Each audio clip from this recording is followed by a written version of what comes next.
श्रमण संघीय महामंत्री पूज्य गुरुदेव श्री सौभाग्य मुनि जी महाराज साहब, युग पुरुष उपाध्याय भगवान श्री प्रवीण श्री जी महाराज साहब, माम जीवन निर्मात्री श्रमणी श्रमणी सदगुरुवर्या डॉक्टर श्री रवि रश्मि जी महाराज साहब के पावन चरण कमलों में वंदन नमस्कार करने के पश्चात उपस्थित भव्य आत्माओं, सुन रहे हैं आप जैन रामायण। जैन रामायण के मधुर मधुर प्रसंग। जब जब अधर्म की चरम सीमा होती है तब धर्म का पुनरुत्थान अवश्य होता है। ये कथा रावण की पराजय की कहानी ही नहीं है, बल्कि ये कथा रावण की आत्मिक हार की गाथा है, जिसमें उसका अभिमान, उसका लोभ, उसकी अज्ञानता, उसकी क्रूरता एक एक करके चूर चूर हो जाती है। हमेशा इस बात को याद रखना, जब शक्ति अभिमान बन जाती है तो विनाश निश्चित हो जाता है। वह शक्ति आपके पास चाहे सत्ता की है, चाहे समृद्धि की है, चाहे पुण्य की है, चाहे ज्ञान की है, चाहे तप की है, जो भी शक्ति आपके पास है, इसको शक्ति कहा जाता है। उस शक्ति के साथ जब अहंकार सम्मिलित हो जाता है तो विनाश निश्चित हो जाया करता है। यही रावण की कहानी है, यही रावण के साथ हुआ है। रावण के पास पुण्य की शक्ति, भाग्य की शक्ति, समृद्धि की शक्ति, बहुत विद्याओं की शक्ति, बहुत बली, बहुत ज्ञानी, बहुत पराक्रमी, ये सारी शक्तियां रावण के पास थी। लेकिन वो शक्तियां इसलिए उसकी पराजय का हेतु बन गई क्योंकि वो सारी शक्तियां अहंकार के साथ जुड़ गई। जब वो अहंकार के साथ जुड़ गई तो रावण का विनाश हो गया और वो शक्तियां उसका कुछ नहीं कर पाई। वो शक्ति असफल हो जाती है, वो शक्ति व्यर्थ हो जाती है। जिस समय शक्ति के साथ आपका अहंकार जुड़ता है, इसलिए अहंकार से बचना। रावण की कहानी दिखाती है कि उसका अहंकार उसको कुछ भी देखने नहीं देता, उसका अहंकार इसको लेकर के बैठ जाता है। सारे उसको सही सलाह देते हैं, विनाश वो सामने दिख रहा है, पूरी लंका का विनाश देख रहा है, स्वयं को भी अपनी मृत्यु दिखाई दे रही है, लेकिन उसका जो अहंकार का अंधकार है उसके ऊपर छाया हुआ, वो उसको दिखा करके भी कुछ नहीं देख पाता। वो रावण से सीखना, अहंकार, आपका पुण्य, आपका सौभाग्य, आपकी समृद्धि, आपकी सत्ता, आपकी विद्या, आपकी सारी जो शक्तियां हैं, अहंकार उसको समाप्त कर देगा। इसलिए जीवन में हमेशा विनम्रता को धारण करना। जितनी विनम्रता होगी आपकी उतनी प्रगति होगी, जय विजय होगी। राम की वो विनम्रता, राम की वो मर्यादा, राम का वो धर्म के पथ पर चलना वही था। नहीं तो राम के पास क्या था? जंगलों में घूम रहे थे, सारी अपनी समृद्धि, अपना राज्य सब छोड़ करके निकले थे 14 वर्ष के वनवास के लिए। फिर भी राम के उस सत्य ने, उस धर्म ने, राम की उस विनम्रता ने हजारों हजार राजा उसके पक्ष में होते चले गए, शक्तियां उसके पक्ष में होती चली गई, देवताएं, प्रकृति सब उसके पक्ष में होते चले गए। ये उस विनम्रता का, उस सत्य का, उस धर्म का परिणाम था। इसलिए जीवन में कभी भी अनीति को मत अपनाना, अधर्म को मत अपनाना। आप सत्य के लिए, अपने भाग्य को बढ़ाने के लिए असत्य का आश्रय ले लेते हैं, अनीति का आश्रय लेते हैं, लेकिन भूल जाते हैं कि इसका जो अंत है वो विनाश हुआ करता है। इसलिए जितने बड़े बड़े लोगों ने घपले किए ना, घोटाले किए, जो नीति के मार्ग पर चले, उन सब का भंडा फूटा है, वो सब जेल में चले गए हैं। जितने लोग क्राइम करते हैं वो सब लोग भी अंत जेल में पहुंच ही जाया करते हैं, उनको उनका परिणाम जो है वो मिल जाया करता है। तो ये कहानी है कि शक्ति अहंकार के साथ जब मिल जाती है तो विनाश व्यक्ति का निश्चित हो जाता है। सुना आपने कि लक्ष्मण को शक्ति लगी थी और लक्ष्मण मूर्छित होते थे, और मूर्छित लक्ष्मण विशल्या के स्पर्शोपचार से स्वस्थ हो जाते हैं। जब वो स्वस्थ होते हैं तो उस समय राम के शिविर में जय जयकार की उद्घोष होते हैं और गूंज होती है, और इतनी जय जयकार की, वो विजय की, वो हर्ष की, वो उल्लास की गूंज थी कि वह लंका के महलों तक पहुंच जाती है। राजसभा में रावण बैठा है और ये घोष सुना तो उसके मन के अंदर कुतूहल जागृत होता है कि ये घोष राम के शिविर से आ रहा है, कैसा है, किस लिए है, क्या विजय कर लिया उन्होंने, क्या प्राप्त कर लिया। ऐसा गुप्तचरों की ड्यूटी लगाई और गुप्तचरों ने समाचार दिया कि महाराज लक्ष्मण जीवित हो उठे हैं। रावण के पैरों तले जमीन निकल जाती है। रावण का हृदय कांप जाता है। लक्ष्मण जैसे महायोद्धे की जीवित होने की सूचना ने रावण के आत्मबल को झकझोर करके रख दिया। रावण सोचने लगा, बड़ी मुश्किल से मैंने सर्वश्रेष्ठ शक्ति का उपयोग करके लक्ष्मण को मूर्छित किया था और वो भी स्वस्थ हो गया है। रावण का हृदय कांप जाता है, क्योंकि उसको पता है कि वह राम से युद्ध नहीं कर सकता है, लक्ष्मण से युद्ध नहीं कर सकता। उसने करके देख लिया है। उसको पता है कि असंभव है इनके साथ युद्ध। इन्होंने मेरे सारे वीरों को, सारे सुभटों को बंदी बना करके रखा हुआ है। ये सामान्य कोटि के वीर नहीं है, उसको पता है, और इसलिए वह भयभीत भी होता है।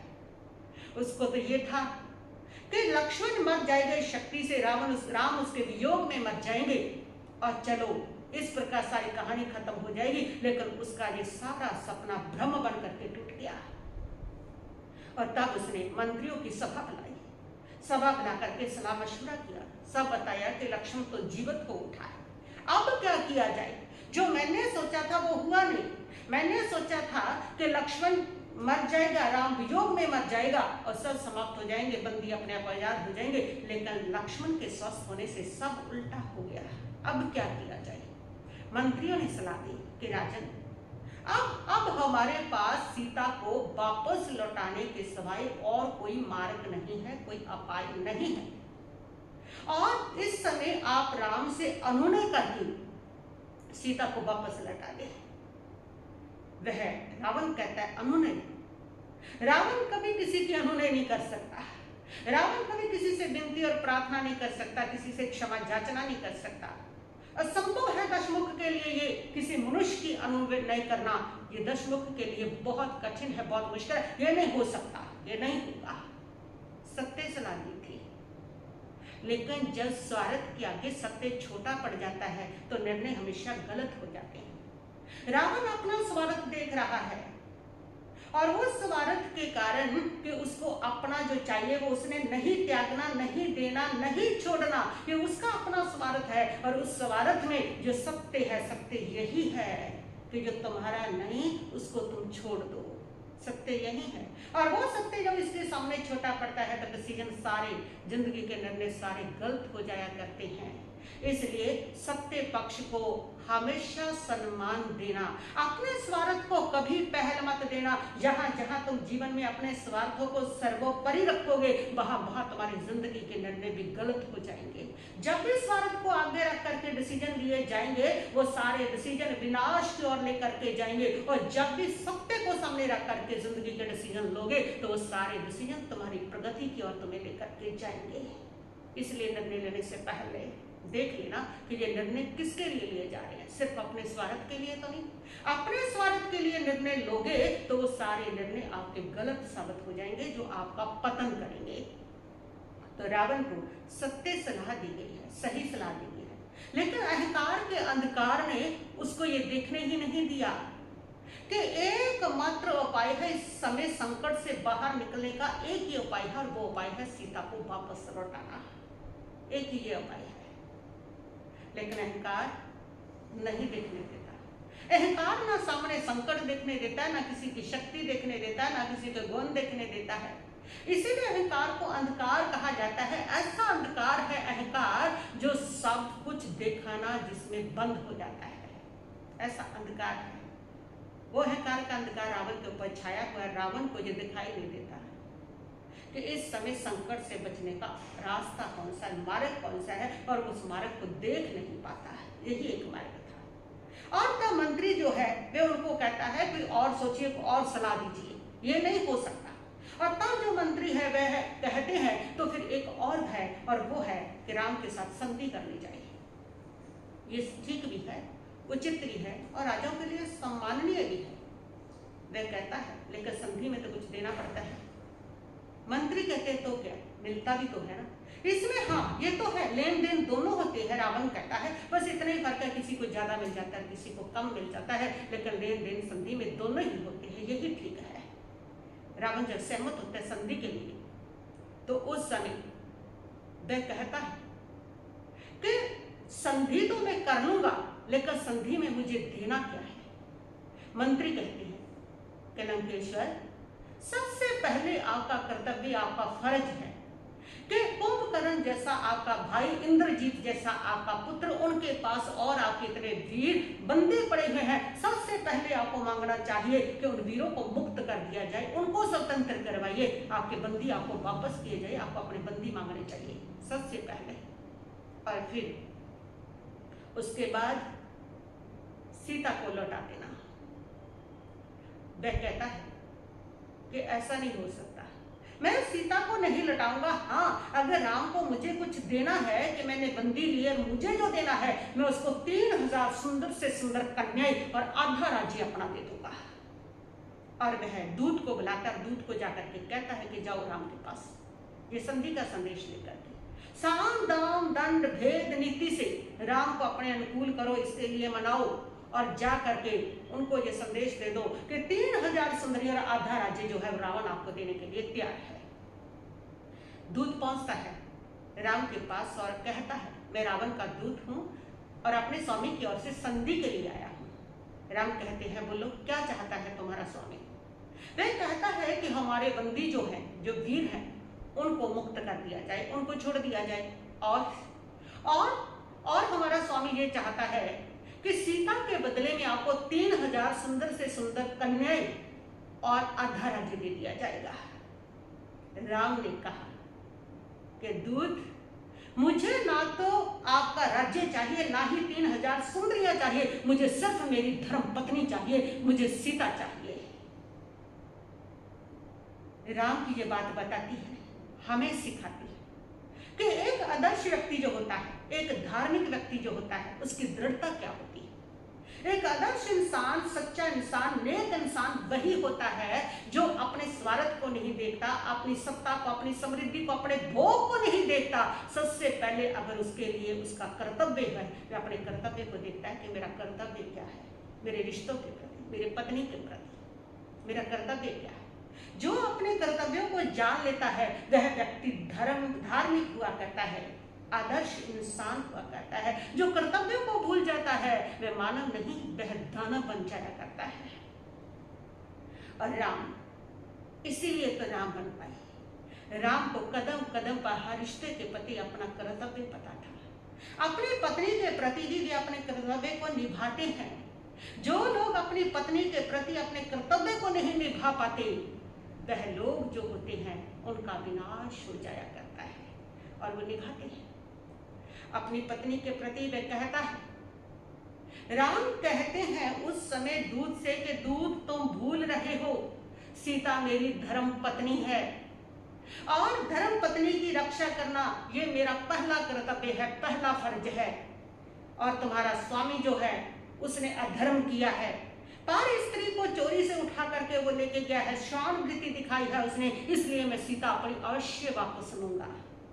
तो कहता है दूत कि वापस सीता कैसे ले पाओगे, प्राण बचेंगे तभी लोगे ना, क्योंकि रावण तो बहुत बली है, बहुत पराक्रमी है और तुम उसको जीत नहीं पाओगे।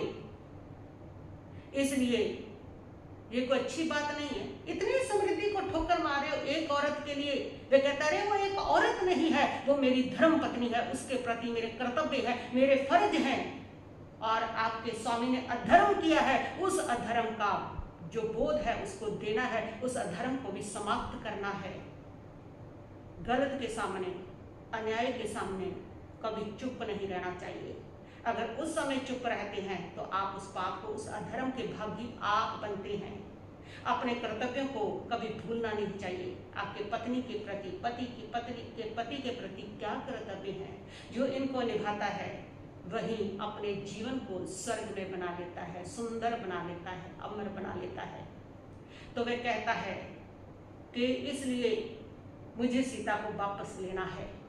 दूत कहता है रावण बली है, पराक्रमी है, महान है, इसलिए तुम मुझसे बच नहीं सकोगे, और जब बच नहीं सकोगे तो आपको सीता मिलेगी कहां से। राम कहते हैं तुम भूलते हो भद्र, जय विजय हमेशा धर्म की होती है, पाप की नहीं होती। तुम्हारा स्वामी पाप के रास्ते पर है, इसलिए उसकी कभी जीत नहीं हो सकती। जीत हमेशा धर्म की होती है। दूत कहता है नहीं नहीं, जीत हमेशा शक्ति की होती है, सत्ता की होती है। उसके पास शक्ति है, उसके पास सत्ता है। और इस बार तो जो लक्ष्मण है ना, वो आपके बच गए, लेकिन अगली बार आपके प्राण रक्षा करना आपको असंभव हो जाएगा। लक्ष्मण मर गए तो आपकी हार तो निश्चित है। राम फिर कहते हैं कि हार अधर्म की होती है, पाप की होती है, धर्म की हार नहीं हुआ करती है। और जब ये सुनते हैं लक्ष्मण, तो लक्ष्मण अपने पर कंट्रोल नहीं कर सके और लक्ष्मण तब क्रोध में आ जाते हैं। लक्ष्मण उस दूत से कहते हैं कि अरे नीच दूत, तू और तेरा स्वामी हमारी शक्ति को तो जानते नहीं, कब से बकबक किए जा रहा है तू? अरे तुम्हारे सारे बंदी हमारे पास पड़े हैं, अकेला रावण बचा है। वह सुबह युद्ध के अंदर उस रावण को मार करके मैं जमपुरी पहुंचा दूंगा। जा करके कह दे अपने स्वामी से, नरक के द्वार उसके लिए खुले हैं, उसके सिर के ऊपर काल कूक रहा है और नरक के दरवाजे उसके लिए खुल चुके हैं, क्योंकि उसने पर स्त्री दोष का जो पाप होता है वो व्यक्ति को नरक लेकर के जाता है। और ये कह करके लक्ष्मण ने उसको फटकारा कि निकल जा बाहर यहाँ से। भामंडल, हनुमान, सुग्रीव ये भी सब उत्तेजित हो जाते हैं और उसकी गर्दन पकड़ करके उसको बाहर निकाल देते हैं। बड़ी फजीहत होती है उसकी। और वो चला जाता है रावण के पास उसकी सभा में और जा करके रावण को बताता है कैसे मेरी फजीहत हुई है। रावण ने जो कूटनीति करनी चाहिए थी उसमें वो जब असफल हो जाता है तो रावण पूरी तरह निराश हो जाता है। अब उसके पास कोई और रास्ता नहीं है, कौन सा रास्ता अपनाए? और एक ही रास्ता तब उसको याद आता है, और वो रास्ता याद आता है कि उसको बहुरूपणी विद्या सिद्ध कर लेनी चाहिए। और वो उस बहुरूपणी विद्या कौन सी विद्या होती है? ये जिसमें व्यक्ति बहुत सारे अपने रूप बना करके सामने वाले को भ्रमित कर देता है। जय विजय पाने के लिए कि सामने वाला भ्रमित होकर के नकली रूपों के ऊपर वार कर रहा है, असली रूप का पता ही नहीं चल रहा, तो वो युद्ध में पराजित हो सकता है। तो ये भी जो बहुरूपणी विद्या है, ये भी एक प्रकार की माया का विस्तार है, ये भी एक प्रकार का छल का विस्तार है। और छल और माया माया ही होते हैं, वो कभी धर्म को जीत नहीं सकते। यही कारण था कि बहुरूपणी विद्या सिद्ध करके भी रावण हार गया, रावण मृत्यु को प्राप्त हो गया। बहुरूपणी विद्या उनके काम नहीं आई। ये सारी शक्तियां का सहारा जो तुम लेते हो ना, दूसरे को नुकसान पहुंचाने के लिए, किसी के ऊपर टोटका कर दिया, करा दिया, ये कर दिया, वो कर दिया, ये सब छल है, ये सब अधर्म है, ये सब पाप है, ये कभी साथ नहीं देते। और ऐसी जितनी भी विद्या होती है वो व्यक्ति को उसी को समाप्त कर दिया करती है। और उससे पहले रावण ने किया क्या? विद्या सिद्धि करने से पहले वह भगवान शांतिनाथ, 16वें तीर्थंकर भगवान शांतिनाथ का परम भक्त था। उसने भगवान शांतिनाथ की उससे पहले भक्ति की, पूजा की और ये घोषणा करवाई अपनी लंका में 8 दिन तक अहिंसामय धर्म का पालन करेगी सारी प्रजा, किसी भी जीव को मारा नहीं जाएगा। मंदोदरी उसकी भक्ति में, उसके ध्यान में, उसकी विद्या सिद्धि में अपना सहयोग देने के लिए वहां पर पहरा देती है और वो पूरा उसकी सेवा में लगी हुई है। भगवान शांतिनाथ की वो भक्ति कर रहा है ताकि उसकी विद्या सिद्ध हो जाए और भक्ति पूरे मनोयोग से कर रहा है। लेकिन ये भक्ति क्या निष्ठा थी? या स्वार्थ था? क्या था?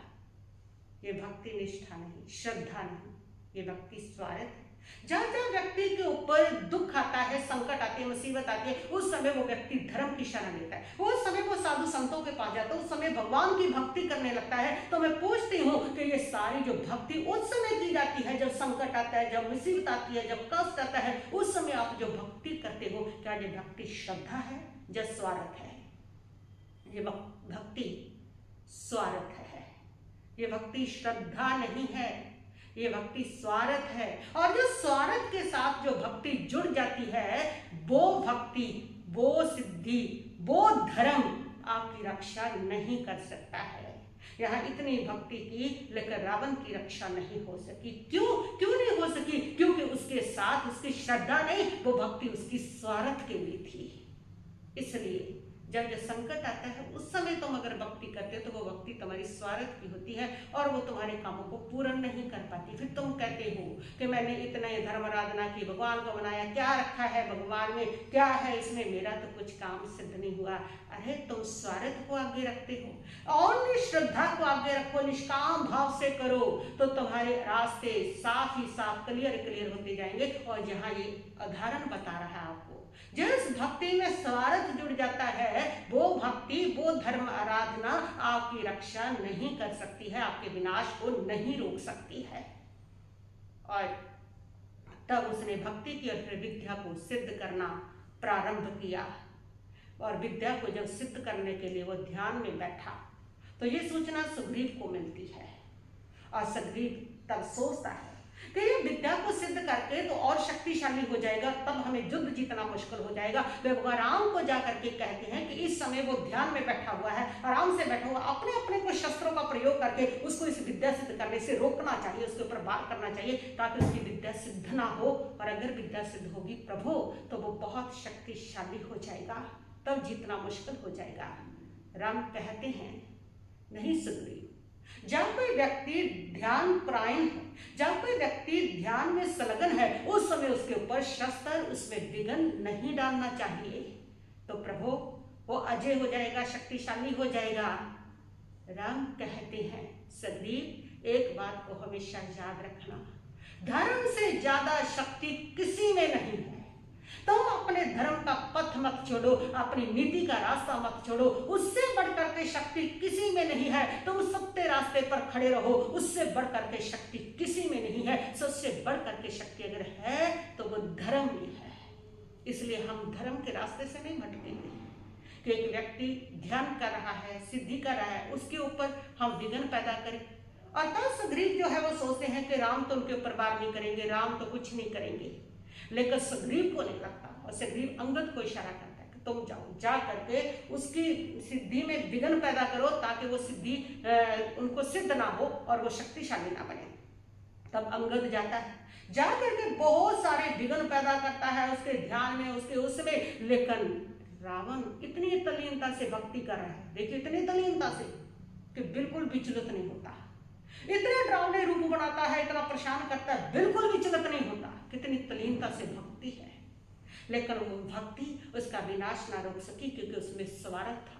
अगर यही भक्ति उसने निस्वार्थ भाव से की होती तो रावण के जीवन का कायाकल्प हुआ होता, रावण के हिस्से में जय विजय होती। अगर यही भक्ति उसने आस्था से निस्वार्थ होकर के की, लेकिन स्वार्थ जब प्रवेश कर जाता है तब धर्म है, चाहे आराधना है, कुछ भी है, वो सारे के सारे काम नहीं करते हैं। और यही प्रभु महावीर कहते हैं, धर्म में जब स्वार्थ जुड़ता है, तुम्हारी इच्छाएं, कांक्षाएं, वासनाएं जुड़ती हैं, वो किया हुआ जो धर्म तुम्हारा होता है ना, वो धर्म अब बन जाता है कालकूट, विष बन जाता है, जहर बन जाता है। वो धर्म भी जहर बन जाता है। धर्म हमेशा अमृत नहीं रहता।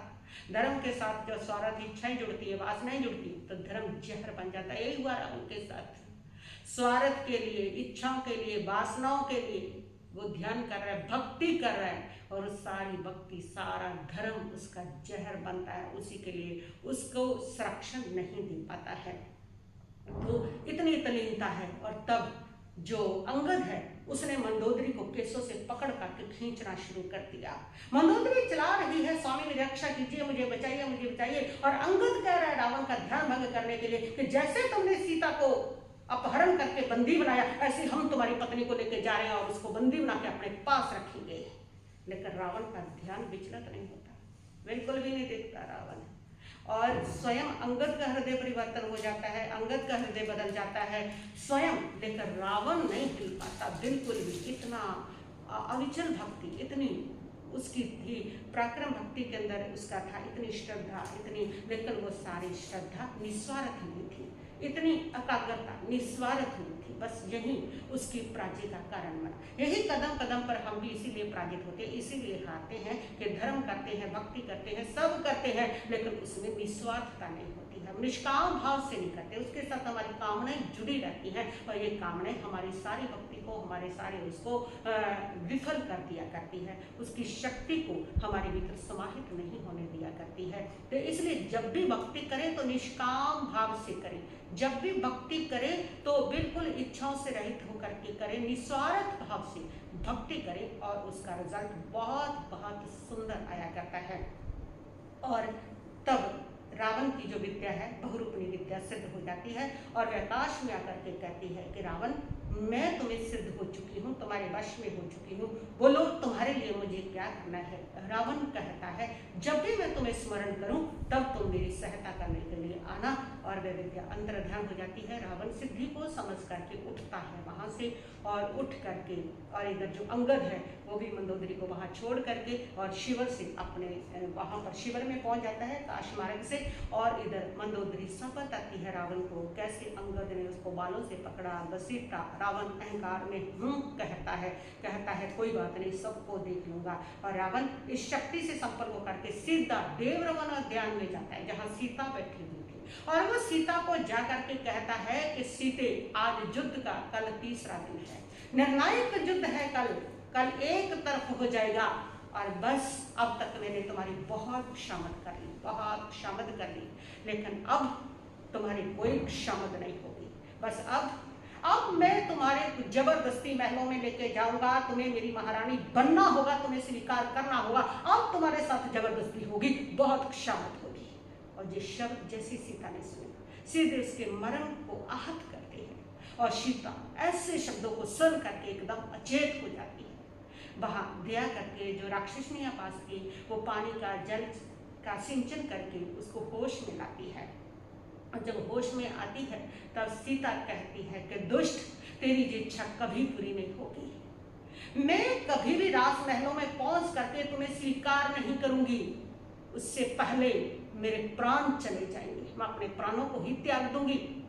और तब रावण कहता है, तुम्हारे प्राणों को त्यागने का तुम्हारे पास कोई साधन ही नहीं रहेगा, कोई साधन तुम्हें नहीं दूंगा कि तुम मर सको, तुम्हें जीवित रहना होगा, हर हाल में रहना होगा। और तब सीता कहती है कि दुष्ट, आज पंच परमेष्टि की साक्षी में कह रही हूं, अगर युद्ध में मेरे पति और मेरे देवर का मृत्यु हो गया, बस उसी समय में अभिग्रह करती हूं, मैं संकल्प लेती हूं कि मेरा अमरण अनशन शुरू हो जाएगा। उसकी ऐसी पति निष्ठा भक्ति को देख करके रावण जो है वह आश्चर्यचकित हो जाता है, उसका हृदय हिल जाता है, उसका दिल डोल जाता है।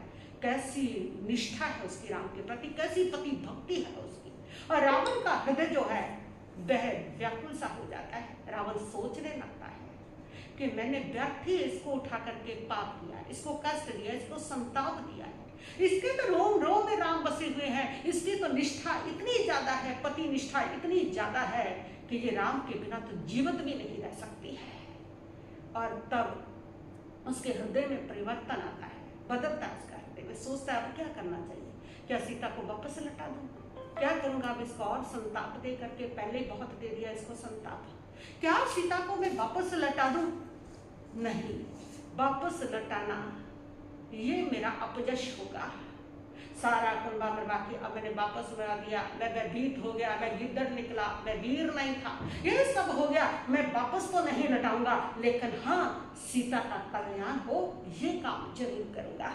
बहुत कष्ट दे दिया, उसका मन पश्चाताप से भर जाता है और वह सीता से कहता है कि सीता, बहुत कष्ट दे दिया मैंने तुम्हें, अब मैं तुम्हें कष्ट नहीं दूंगा, बस कल के युद्ध में मैं रावण लक्ष्मण को बंदी बना करके तुम्हें सौंप दूंगा, तुम्हारे कल्याण का दिन है।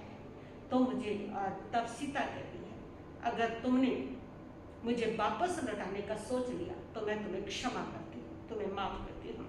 और सीता रावण को माफ करता है। रावण का मन भरा हुआ, आंखें भरी हुई है, और रावण सोचता है बस ठीक है, कल का युद्ध निर्णायक युद्ध है, मैं उनको बंदी बना करके सीता को सौंप दूंगा, सीता का कल्याण होगा, और अगर उन्होंने मुझे मार दिया तब भी सीता उनको मिल जाएगी। सीता की हर स्थिति में कल का जो दिन है वो कल्याण का दिन है। और ये निर्णय लेकर के वह चला जाता है वहां से। रात भर रावण को नींद नहीं आती है, रात भर वो करवट बदलता रहा, वह सोचता रहा कि मैंने धर्म की सारी सीमाओं को पार कर दिया है, ये नारी मुझे जीतने नहीं आई थी बल्कि मुझे पराजित करने के लिए आई थी, और कल इसका कल्याण का दिन मैं निश्चित करता हूँ, यही मेरी पापों का प्रायश्चित होगा, कल इसका कल्याण का दिन होगा। अगर मैं उनको मारूंगा नहीं, राम लक्ष्मण को, और उनको बंदी बना के सीता को सौंपूंगा, अगर उन्होंने मुझे मार दिया तो सीता उनको मिल ही जानी है। ऐसी भावनाओं के साथ पूरी रात उसके मन में ऊहापोह चलती रही।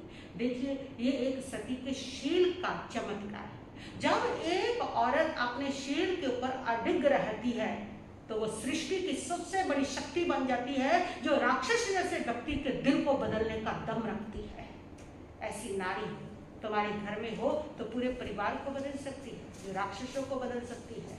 ऐसी नारी जो शील की शक्ति जिसके पास होती है, उसके पास सारी नेगेटिव एनर्जी को दूर करने का सामर्थ्य होता है, हृदय को बदलने का सामर्थ्य होता है। जब जो नारी अपने शील से डगमगाई है, तब तब इतिहास ने समस्त सभ्यता को हिला करके रख दिया। और जब नारी अपने शील के ऊपर अड़ग रही है, तब तब जो इतिहास है, जो धर्म है, वो हमेशा जय विजय को प्राप्त हुआ है। और यही सीता का वह स्वरूप, उसकी वो पति भक्ति, उसकी शील की वो दृढ़ता, वो रावण के हृदय को बदल करके रख देती है। और अगले दिन सुबह युद्ध होता है। तीसरा दिन निर्णायक युद्ध है। इस युद्ध में रावण जो है वह सेनापति है, उसने सारा संभाला है, उसके संचालन कर रहा है। और इधर लक्ष्मण जो है वो सेनापति बना है और युद्ध उसके अंडर में चल रहा है। ये दोनों सेनापति युद्ध हो रहा था इनके अंदर में। और अचानक जो लक्ष्मण है वो सारी राक्षस सेना को चीरते हुए रावण के सामने आकर के खड़ा हो जाता है और रावण से युद्ध होने लगता है।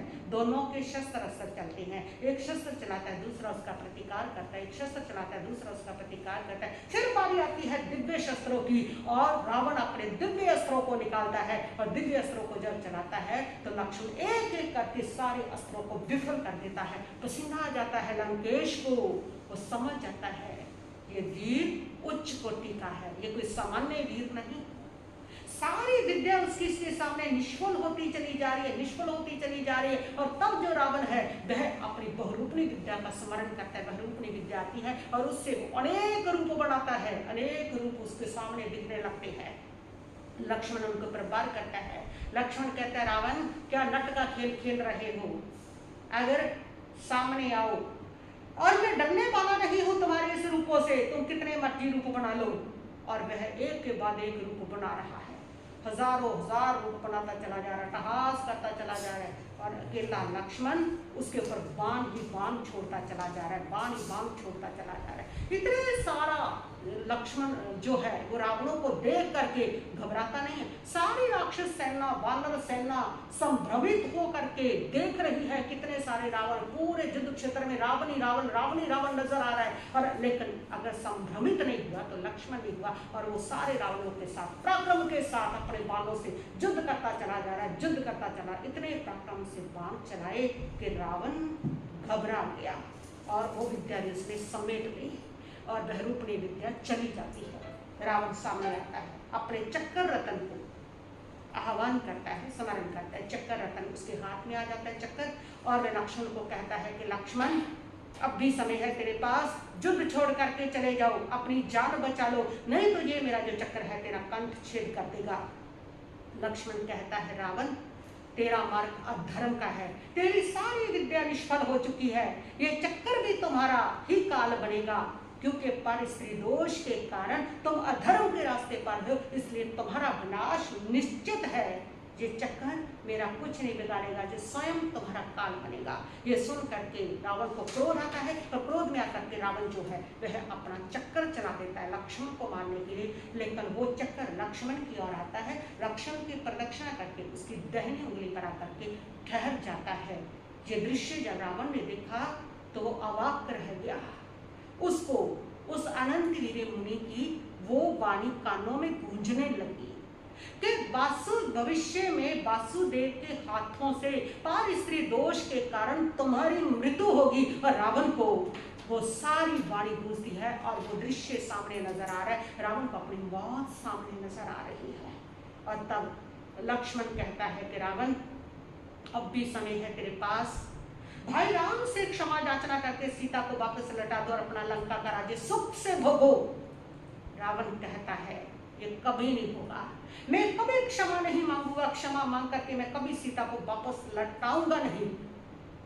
मृत्यु सामने है लेकिन अहंकार नहीं जाता, इसीलिए अहंकार को ठोंठ की तरह कहा गया। ठोंठ टूट जाता है पर झुकता नहीं। अहंकार भी ऐसा ही होता है, व्यक्ति झुकता नहीं लेकिन टूट जाता है। रावण के साथ भी यही हुआ। और रावण ने कहा कि मैं कभी भी प्राण रहते क्षमा नहीं मांगूंगा और वापस नहीं करूंगा। तो लक्ष्मण ने कहा तो ठीक है, फिर अब तेरे प्राण ही नहीं रहेंगे। ये कह करके लक्ष्मण ने चक्कर को चला दिया। चक्कर रतन पहुंचा और रावण का कंठ छेद कर दिया। उसका धड़ सिर से अलग हो गया। भूमि पर आकर के रावण गिर गया। खून का फहारा छूट गया। उसका शरीर, उसका देह धरती पर पड़ा है और उसकी आत्मा नर्क की ओर गमन कर गई। ये है उस पर स्त्री दोष का परिणाम। ये होता है पर स्त्री का फल।